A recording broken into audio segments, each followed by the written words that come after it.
السلام عليكم ورحمة الله وبركاته. لو وصلك الفيديو ما تنساش تعمل لنا اللايك والسبسكرايب والاشتراك في القناة، وقبل ما تعمل أي حاجة صلي على سيدنا محمد وعلى آله وصحبه وسلم تسليما كثيرا.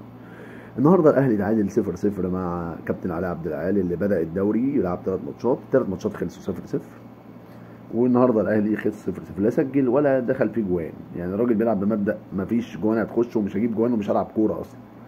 هنتكلم في كام نقطة كده في الماتش. النادي الأهلي النهارده ما شاء الله يعني بدأ بالتشكيلة اللي احنا عارفينها، بس غير الشناوي وقلوب الدفاع عشان خاطر الإصابات اللي عندنا، وحط جراديشار مكان شريف. تمام.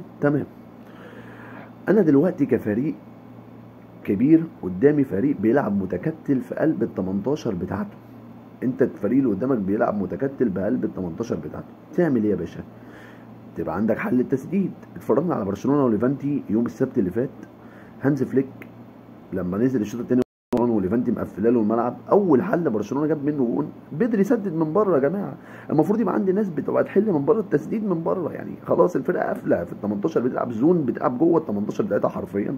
المفروض اسدد، يعني المفروض ان انا اسدد. ده حل من الحلول، ده اللي انا بلوم عليه روبيرو. عشان كده اتفرج يا عم، شوط. احنا شوط كوره كورتين بس من بره ال 18، واحده بتاعت كريم فؤاد كان وداها طنطا ومن المحله لطنطا، وواحده من اشرف داري جت في العارضه. دول الكورتين يا جماعه. معقول النادي الاهلي يشوط كورتين بس من بره ال 18 وانت الدنيا متقفله؟ يعني الدنيا متقفله وانت عمال تشوط لي بس كورتين من بره ال 18؟ ده حل يا جماعه. تاني حل، انا جالي 7 ركنيات مش عارف استغل مش هستغل ال7 ركنيات. يعني يجي لي 7 ركنيات مش عارف استغل ولا واحده فيهم. يا جماعه دي كارثه، دي كارثه. اللي بيحصل النهارده ده كارثه من النادي الاهلي، ان هو من عدم الحلول عايز يخترق من العمق او من على الطرف. طب ما مقفوله يا كابتن، ما تشوط، قول للعيبه تشوط. النهارده كان بيتفرج تغييراته النهارده بصراحه يعني غريبه وعجيبه بالنسبه لي. يعني انت طلعت عندها احمد رضا نزل عمل اداء كويس، بس اللعيبه دي تقول يعني سيب في الملعب. خرج وحش وبدني واقع والدنيا بايظه خالص. يعني بتسيب بن شرقي وتريزيجيه، وكمان تريزيجيه على اليمين ميت. ما لعبوش من البدايه ولعب حسين الشحات او طاهر، وقعد تريزيجيه ورقه معاك على الدكه. النادي الاهلي النهارده الحظ قبله ان هو صنع 7 فرص، وريبيرو مش هينزل يجيب جون بس كان عندك حلول انت تقول للعيبه شوطوا من بره. بتدرب لعيبه على ركنيات. يجي لي 7 ركنيات كنادي الاهلي مش عارف اجيب واحده.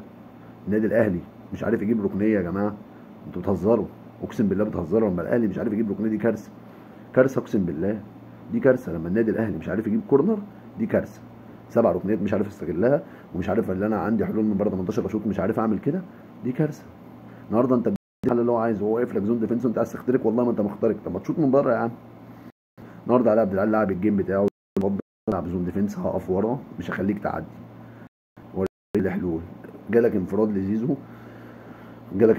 اللي هو ضيعه، اللي شاطها بيمين وصدها منه عامر. وطبعا كره تريزيجيه في العارضه وكره اشرف داري، وتريزيجيه قبلها الشوطه اللي طلعها عامر. بس انا عايز ثانيه كمان. يا جماعه معقول النادي الاهلي عنده لعيبه مش عارفه تباصي، مش عارفه تاخد قرار؟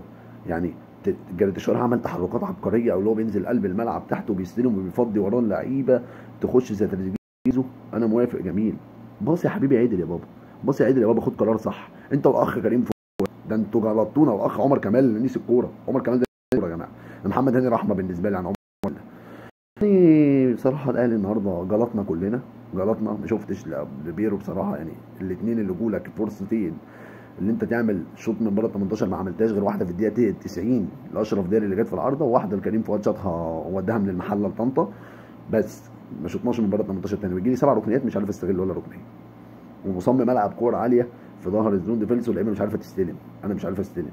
انا بصراحه مش عارف يعني. الف ب متقفل عليا زون ديفنس، هشوط من بره 18 اكثف التسديدات يعني. في النهايه الاهلي خسر نقطتين. ريبيرو ما يتحملش مسؤوليه كامله، اللعيبه تتحمل النهارده مسؤوليه معاه، لان في انفرادات غريبه ضاعت، في كور غريبه، كوره جراديشار. وفي النهايه لو كملت اخر الفيديو ما تنساش تعمل لايك وسبسكرايب وتشترك. الاهلي وحرق الدم والله. سلام.